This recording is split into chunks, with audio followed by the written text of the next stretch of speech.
Hi, my name is Sid. We're surrounded by problems, both inside and out, because man has the different faces within. We never know what we actually want. We're tempted for more and crave for more. This temptation and this craving is like a wild horse. Like those horses, they must be managed and be under control. These temptations and cravings just a part of darkness and desires of a man's heart. Now, everyone has a different viewpoint, and I want to see through them all. Than my peers. Bhaskar, a senior student and a great friend.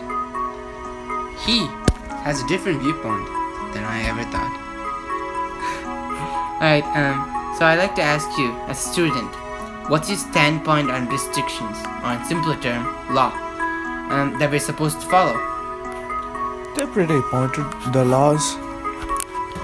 Because, we as humans tend to do whatever we want. We are like really violent. And especially in my age, teenagers, we think we know everything and tend to do some stupid stuff.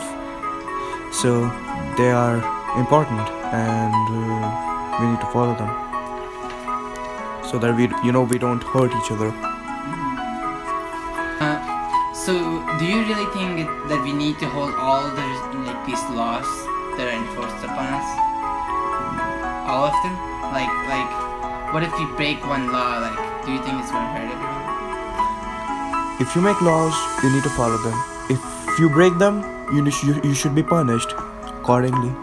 There shouldn't be like this. If you break a law and then he broke a law, maybe we can forgive him this time. No, each and every time you need to punish them, otherwise no one would follow them, because then everyone will think that we just get forgive. So yeah, you need to uphold them.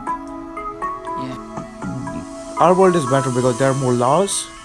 There are more things to restrain us from doing stupid stuff, and our world is much more safer. I guess in a way that restriction does make us they also stop racism and everything. Otherwise we both wouldn't be here. Thank you. That was a good insight. But maybe I just think different than my peers, and maybe even different if someone holds an authority or power. Let's talk with Mr. House, assistant principal of Troy High. So first of all, thanks for letting me use your time. No problem. So I'd like to know, that's like an assistant principal, what does law and order mean to you? And in simpler terms, you could call them restrictions. What they mean to you? The law and order, these policies and procedures are put in place to make sure that Troy High is a safe place for everyone, so that they can get educated by their teachers, and so that's the utmost importance to all of us is safety. And so those rules and regulations and law and order, as you put it, are there to first of all protect the safety. And so that's where most of the things come in place. So, well, let's take a scenario, alright? Where you're in this world where there's no law and order, where everything fell apart all of a sudden. And then, so what would you see yourself as a principal, a former principal, let's say, and as a father and a husband? What would you see yourself as in that? I would say I would try to help to bring back law and order so that everyone is safe, so that it goes back to the old saying of your rights begin where my fist ends, so to speak, so that you're not where people aren't going back to brute force and just where people's property is protected, where people's person is being protected by law and order. So I would do my best to try to bring back that system so that freedoms are protected, and you can't have freedom unless you have some type of law and order, obviously, because then brute force would come into place. Those words you spoke were nothing but true. So, I decided to ask my mom the same questions because I always wondered why my mom makes me do all this and that. And don't even get me started on what not to do. And those not to do are my restrictions.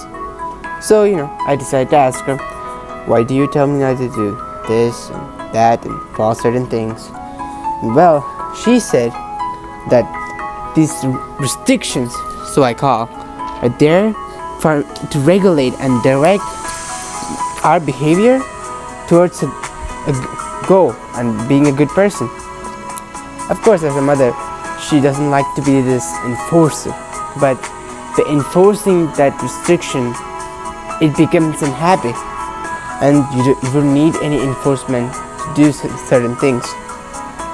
Now, it's more than just making a good person out of me.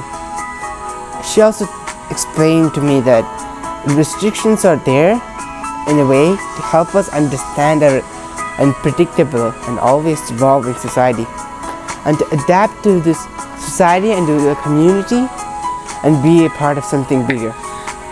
Choices. Each individual have a choice or decision to make that will pave their way to a good future.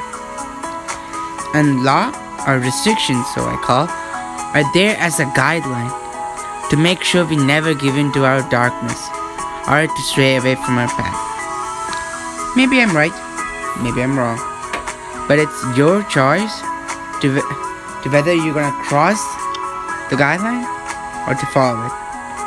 And thanks for listening.